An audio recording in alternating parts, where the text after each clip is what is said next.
Senator from Oregon.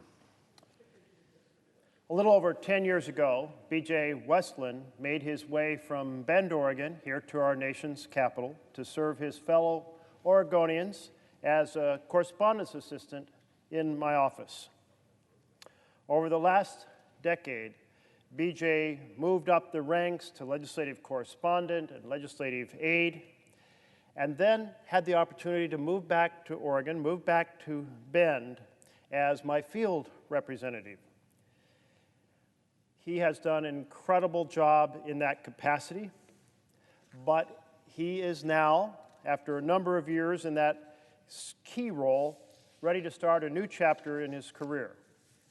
And I know that I speak for everyone on my team, whether in Washington, D.C. or in Oregon, when I say that we are thrilled to see B.J. continue to grow and thrive in his career.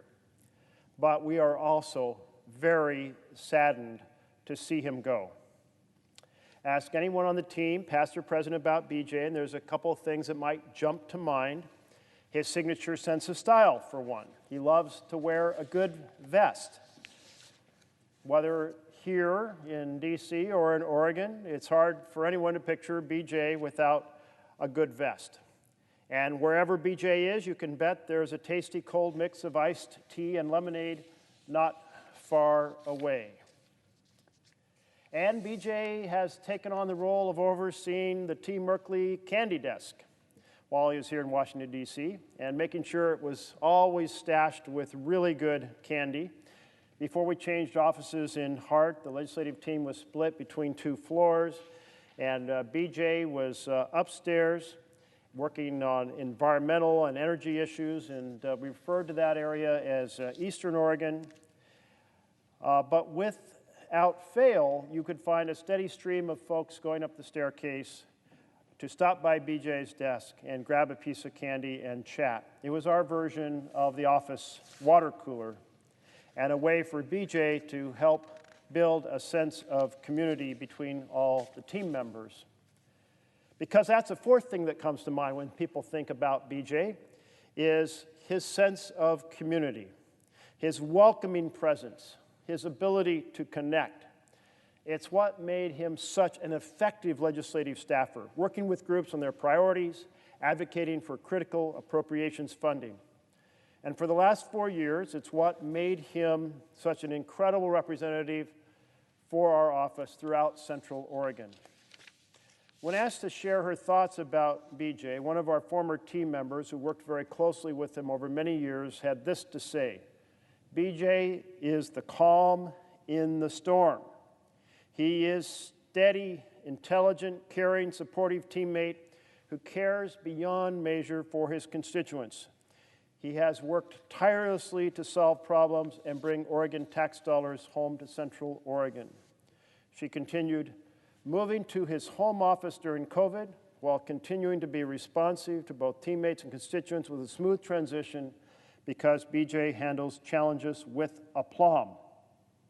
And she closed by saying, he is a treasure and just a wonderful human being. And I couldn't say it any better. B.J. is the calm in the storm. B.J. is a wonderful human being. B.J. does work tirelessly to solve problems. And that's why when the bootleg fire struck Oregon last year, the third largest fire in our state's history, it was B.J. who took charge of reaching out to and connecting with the communities impacted by the devastation. And it's a good thing he was, because community members, tribal leaders, landowners, business owners, local electeds, agency leaders, relief agencies, and conservationists all looked to B.J. to be there for them. They knew that he would reach out. They knew he would listen to what they needed. They knew that he would do whatever it took to be there to respond to those challenges. B.J. has been the central driver on many major projects.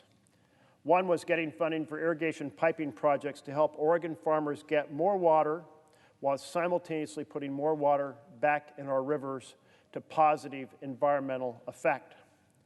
A second was helping an Oregonian tribe find justice by finally repealing the fraudulent 1865 treaty that robbed them of their hunting and fishing rights. A third was almost doubling the size of the Cascade-Siskiyou National Monument for future generations of Oregonians to enjoy, a monument that comes at the intersection of three critical mountain ranges and has flora and fauna found nowhere else in the world. BJ is the kind of person who takes extra pride in drafting a customized letter to a student or making a one-off phone call to a constituent looking for help or advice, because taking that small extra step can restore their faith and their trust in government. But anyone who knows BJ wouldn't be surprised by any of this because they know how intensely he believes in public service. It's how he was raised. It's what he saw and learned growing up from his father, who was a good friend of mine, Ben Westland, who I had the privilege of serving with in the Oregon State House before he went on to serve as an Oregon Senator and Oregon Treasurer. We lost Ben about 12 years ago, before BJ came to work on my team, but I know how proud he would be if here with us today to see all the great things that his son has done and will continue to do in service to the people of Oregon. So BJ, thank you for all you've done throughout your time on Team Merkley to help build a better world. The team and I wish you well as you begin the next chapter of your life. And we can't wait to see all the great things that you will continue to do and to achieve in the years to come. Thank you, Mr. President.